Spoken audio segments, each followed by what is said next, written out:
मंडळी, ह्या विस्तीर्ण ओसाड माळरानावर कधी विचार केला तुम्ही? हे छान डवरलेलं झाड कोणी लावलं असेल? त्याला कोणी पाणी दिलं असेल?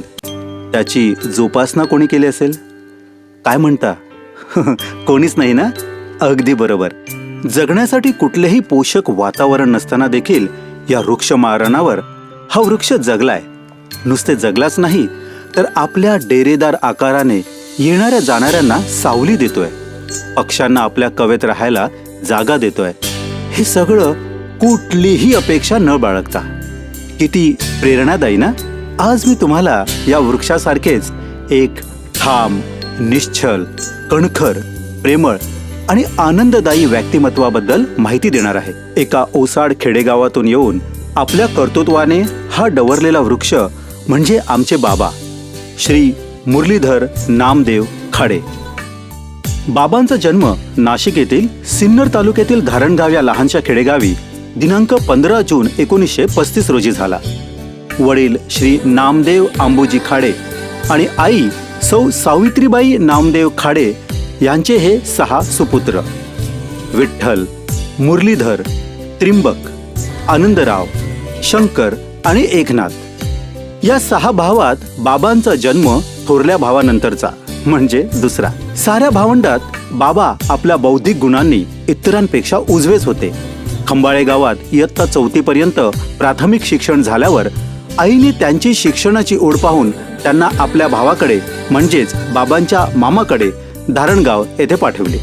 पूर्वीची SSC म्हणजे 7वी बाबांनी आपल्या हुशारीने उत्तम गुणांनी पार केली. खंबाळे गावातून त्यावेळेची व्हर्नॅक्युलर फायनल परीक्षा उत्तीर्ण होणारे बाबा बहुधा गावातील पहिलेच विद्यार्थी असावेत. घरच्या गरिबीमुळे मनात असूनही नाशिकला उच्च शिक्षणासाठी ते जाऊ शकले नाहीत. गावकऱ्यांच्या विनंतीवरून ग्रामपंचायतीमध्ये सेक्रेटरी म्हणून काम पाहण्यास त्यांनी सुरुवात केली आणि साऱ्या गावात ते मास्तर म्हणून परिचित झाले. अंगभूत असलेली कर्तबगारी त्यांना स्वस्थ बसू देत नव्हती. लवकरच त्यांनी गाव सोडले आणि नाशिक गाठले. गावची पाटीलकी असून सुद्धा शहरात उपजीविकेसाठी त्यांनी न लाजता एका हॉटेलमध्ये नोकरी धरली. चहा देता देता प्रसंगी कप बशा धुतल्या, टेबल फरशा देखील पुसल्या. हे सर्व करताना त्यांचा चुणचुणीतपणा ठाई ठाई दिसून येत होता.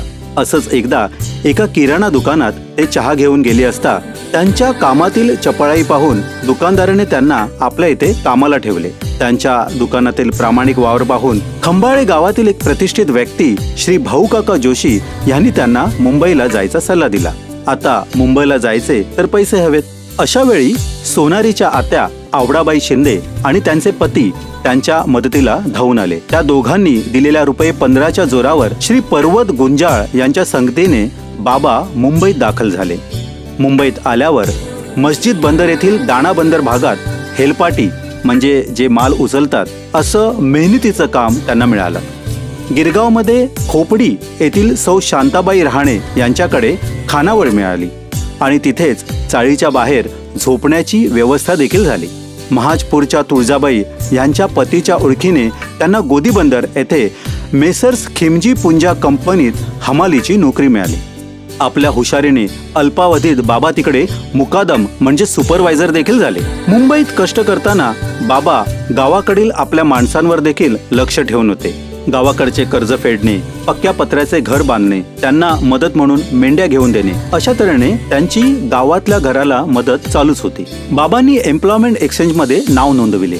दिवसा 5 वाजेपर्यंत एक नोकरी, त्यानंतर डॉक्टर इराणीबाई यांच्याकडे पार्ट टाइम काम. बाबांच्या कष्टांना उसंत नव्हती आणि त्याचेच फळ म्हणून की काय 8 जानेवारी 1960 रोजी विक्रीकर भवन माझगाव येथे सरकारी नोकरी त्यांना प्राप्त झाली. ही नोकरी प्राप्त झाल्यावर बाबांनी लगेच मॉडर्न हायस्कूल या रात्रशाळेत इयत्ता 8वी साठी नाव नोंदविले. कामामध्ये प्रगती होत असताना बाबांच्या राहणीमानात देखील टापटेपणा येऊ लागला होता. छान इस्त्रीचे स्वच्छ कपडे, नेटका विंचरलेला भांग, रुबाबदार मिशा. बाबांचा हा नेटकेपणा त्यांनी शेवटपर्यंत ढळू दिला नाही. 26 जून 1961 रोजी नानाजी देवराम उगले आणि सौ बायजीबाई उगले राहणार पाटपिंपरी यांची कन्या अंजनीबाई हिच्याशी बाबांचा थाटात विवाह झाला. आई अंजनीबाई नव्या घरी आल्या आणि आपल्या प्रेमळ सालस स्वभावाने साऱ्यांची अल्पावधीत त्याने मन जिंकून घेतली. एका सफल पुरुषामागे एक खंबीर स्त्री असावी लागते असे म्हणतात. आमच्या आईकडे पाहिल्यावर त्याची तंतोतंत खात्री पडते. बाबांनी सांगितलेला प्रत्येक शब्द त्यांनी निमूट टिपला आणि कुठलाही वाद न करता बाबांच्या संसाराला त्यांनी एक छान आकार दिला. बाबांच्या प्रेमळ स्वभावाने घरात येणाऱ्या पै पाहुण्यांचा यथोचित पाहुणचार, त्यांचे जेवण, राहणीमान, त्यांचा आदर आईने कुठलाही त्रागा न करता हसत मुखाने करीत राहिल्या. खरोखर बाबांना एक छान देवी स्वरूप अर्धांगिनी लाभली. आपण मुंबईत स्थिरस्थावर होईपर्यंत बाबा थांबले नाहीत. हळूहळू आपल्या भावंडांना, सगळ्या सोयऱ्यांना मुंबईला आणून त्यांचेही आयुष्य बदलायला त्यांनी सुरुवात केली. आपले लहान बंधू शंकर यांना Hindustan construction company Walchand group येथे 1963 साली कामाला लावले. 1970 मध्ये धाकटाभाऊ एकनाथ याला मुंबईत आणून प्रतिष्ठित नरसी मुंजी म्हणजेच NM कॉलेजमध्ये प्रवेश करायला लावला.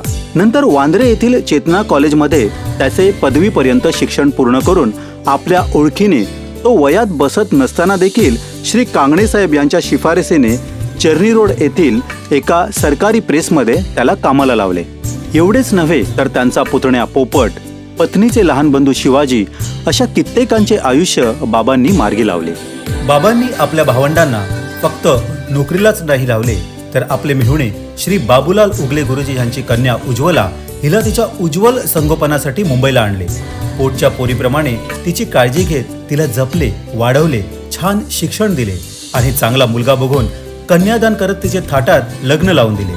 उज्ज्वला उगले आता सौ उज्ज्वला तटाने झाली असून पुणे येथे आपल्या कुटुंबासमवेत आनंदात राहत आहे. त्या काळी नाशिकवरून मुंबईला कुठल्याही कामासाठी येणाऱ्या गावकऱ्याला बाबांचा आसरा होता, आधार होता.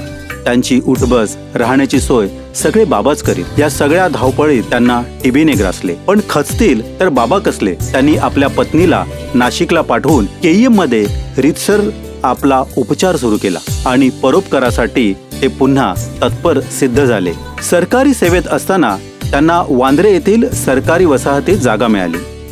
आपली पत्नी, पुतण्या, मेहुणा, लहान भाऊ, त्याची पत्नी हे एवढे सगळेजण त्या छोट्याशा जागेत गुण्या गोविंदाने राहत होते. हा वाढता प्रपंच पाहून त्यांनी सिन्नरला श्री गुमनराव म्हस्के आणि श्री बाबूराव उगले यांच्या ओळखीने एक प्लॉट घेतला. बाबांचा घरात जेवढा करारी धाक होता तेवढंच सर्वांवर प्रेम देखील होतं. उभ्या आयुष्यात त्यांना खूप आवडलेली गोष्ट म्हणजे त्यांचं असलेलं पान तंबाखूवरचं प्रेम. त्यांना ऑफिसला जाताना पान लागायचं. इतकंच काय तर घरी आलेल्या पै पाहुण्यांना, अगदी आयुक्तांना देखील पान बनवून देताना ते मशगूल होऊन जात. आपल्या प्रेमळ आणि परोपकारी वागणुकीने बाबांनी आपला मित्रपरिवार बराच वाढवला होता. पाहुण्यांच्या लग्न समारंभात आलेली आहेराची पाकिटं लिहिण्यासाठी सगळ्यांना बाबाच लागायचे. लग्न लागताना आपल्या खड्या आवाजात त्यांनी बोललेली मंगलाष्टके म्हणजे नवदाम्पत्यांना नवसंसाराचा दिलेला कानमंत्रच असायचा. बाबा जेवढे सांस्कारिक होते तेवढेच धार्मिक कार्यात देखील पुढे असायचे. देवाची छान फुलांची आरास मांडून सागर संगीत पूजा करणं त्यांना खूप आवडायचं. त्यांची ही देवपूजा पाहून मन प्रसन्न व्हायचं. दर श्रावणात बाबा पोथी वाचत आणि उद्यापनाच्या दिवशी आम्हा मुलांकडून सुद्धा पोथी वाचन करण्यावर त्यांचा कटाक्ष असायचा. सार्वजनिक सत्यनारायण पूजा असो, गणेशोत्सव असो किंवा नवरात्रोत्सव, मंडळातील आरत्या बोलण्यात बाबांचा उत्साह तरुणांना लाजवेल असा असायचा.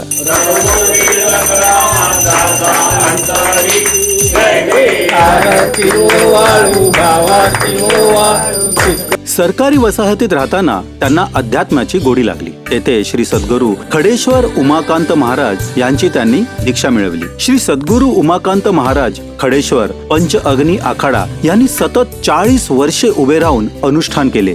दत्तवाडा येवला येथे त्यांचा आश्रम आहे. त्यांचे गुरु श्री गोपालानंद महाराज जुनागड गिरनार येथे आहे. बाबांची देवावर नितांत श्रद्धा आणि भक्ती होतीच. श्री सद्गुरू उमाकांत महाराज खडेश्वर यांच्या सानिध्यात राहून ती आणखीनच दृढ झाली. ही ओढ पुढे निवृत्तीनंतरच्या काळात श्री बाबूराव उगले गुरुजी यांच्या संगतीने स्वाध्याय परिवारापर्यंत त्यांना घेऊन गेली. बाबा कडक शिस्तीचे जरी असले तरी त्यांचा परिवारातील वावर मात्र खूप मोकळा असायचा. सर्वांना खूप छान सवयी त्यांनी लावलेल्या, जसे सकाळचा पेपर वाचणे, संध्याकाळी देवापुढे दिवा लावणे, कुठलेही काम करण्यासाठी वेळेआधी पोचणे, कोणाला उलटून न बोलणे वगैरे वगैरे. नातेवाईकातील प्रत्येकाचे वाढदिवस बाबांना ठाऊक असायचे. अहो, नवीन वर्षाचे कॅलेंडर आले की त्यात ते आधीच लिहून ठेवायचे. मुलांना न मागता मिळणारा खाऊ असो की सुट्टीच्या दिवसात चौपाटीवर बाहेर फिरायला नेणे असो, बाबा हे सगळं न कंटाळता उत्साहाने करत. बाबा शिस्तीचे भोगते होते, पण त्याचा जाचक वापर त्यांनी आपल्या मुलांवर कधीच केला नाही. त्यामुळे घरातील साऱ्यांचे ते प्रेमळ व्यक्तिमत्व होते. मित्रमंडळी तर बाबा खूपच लोकप्रिय होते. विक्रीकर भवनात कनिष्ठ पदावर असून सुद्धा तेथील मोठ्या मोठ्या साहेबांचे पान बाबांशिवाय हलायचे नाही. मित्रमंडळीसाठी जीवाला जीव देणारा, मदतीला नेहमी धावून येणारा असा हा त्यांचा दोस्त होता. बाबा सामाजिक कार्यात देखील नेहमी पुढे असायचे. आपल्या कारकिर्दीत त्यांनी कालीमातेचे ट्रस्टी श्री परमानंद कोठावळे यांच्यासोबत नाशिक येथे ज्येष्ठ नागरिक संघाची स्थापना केली. सुरुवातीचे काही वर्ष त्यांनी या संस्थेचे अध्यक्षपद देखील भूषवले. बाबांनी आपल्या आयुष्यातल्या अनुभवाची शिदोरी जतन करून ठेवली आपल्या डायऱ्यांमधून. त्यावेळी घडलेले छोटे छोटे प्रसंग, घेतलेली भूमिका, केलेला खर्च, भेटलेली माणसं, त्यांनी लिहिलेल्या डायरीत हा भूतकाळ ठळकपणे पुढे येतो. आपल्या आयुष्यातील जोडलेली अनेक गोष्टी बाबांनी जतन करून ठेवल्यात. अगदी पहिल्या नोकरीतील गोणी शिवण्याचे दाभण देखील. बाबांना जेवणाची पण विलक्षण आवड. घरातले जेवण त्यांना आवडायचेच, पण नवीन काही टेस्ट करायला त्यांनी कधीच काकू केली नाही. सगळ्यांचा हुरूप वाढवायला ते नेहमी तत्पर पुढे असायचे. आपल्या अजोड गुणांनी आपल्या परिश्रमाने डवरलेला हा वृक्ष परिवाराची काळजी घेत असताना एके दिवशी उन्मळून पडला. निमित्त झालं सर्दी, कफ आणि तापाचं. आयुष्यात प्रचंड खस्ता खाऊन आपल्यासोबत आपल्या परिवाराचं, सगळ्या सोयऱ्यांचं भलं पाहणारा हा उमदा माणूस सगळ्यांच्या इच्छा, आकांक्षा पूर्ण करत चेहऱ्यावर एक विलक्षण तृप्तीचं, समाधानाचं तेज घेऊन काळाच्या पुढच्या मार्गक्रमणीला दिनांक 8 फेब्रुवारी 2023 रोजी निघाला. बाबांच्या 88 वर्षाच्या कारकिर्दीचं सार म्हणजे साधी राहणी आणि आधुनिक विचारसरणी हेच होय. त्यांच्या आयुष्याकडे त्रयस्थ म्हणून बघताना एक मोठी शिकवण आपल्याला मिळते. ती म्हणजे कुठलंही काम प्रामाणिकपणे, सचोटीने करा. ते करताना शैक्षणिक आणि पारिवारिक विकास साधा. केवळ वैयक्तिक प्रगतीची कास न धरता कुटुंबाची, भावंडांची, मित्रपरिवाराची प्रगती पहा. नाती जोडा, नाती सांभाळा, परोपकाराने हित साधा. तर मंडळी, पटलं ना? बाबांचं आयुष्य या माळरानावरच्या वृक्षासारखंच भारदस्त आणि तेजस्वी, प्रतिकूल परिस्थितीवर मात करीत इतरांना आपल्या मायेची सावली देणारं, इतरांची काळजी करणारं होतं ते. बाबांच्या अजोड कार्याने त्यांनी केलेल्या संस्काराची मुळं खाडे कुटुंब आणि त्यांच्या मित्रपरिवारात खोलवर रुजली आहेत. प्रेमाचा आणि माहेचा हा आधारस्तंभ एका अजोड खाडे कुटुंबाची साक्ष देत आहे. तेव्हा एकमेकांच्या सुखदुःखात, अडीअडचणीत एकमेकांना साथ देऊन, आधार देऊन पुढे जाण्याचा बाबांनी दिलेला वसा आता आपल्या सर्वांना जपायचा आहे. असाच पुढे घेऊन जायचा आहे. तेव्हा समस्त खाडे परिवार, त्यांचे सगळे सोयरे, मित्रमंडळी, आजच्या पवित्र दिवशी एक वचन घेऊया. आपण असंच एकमेकांच्या साथीने एकत्र राहू, एक संघ राहूया. बाबांना तीच खरी आदरांजली ठरेल. हो ना बाबा? We will miss you.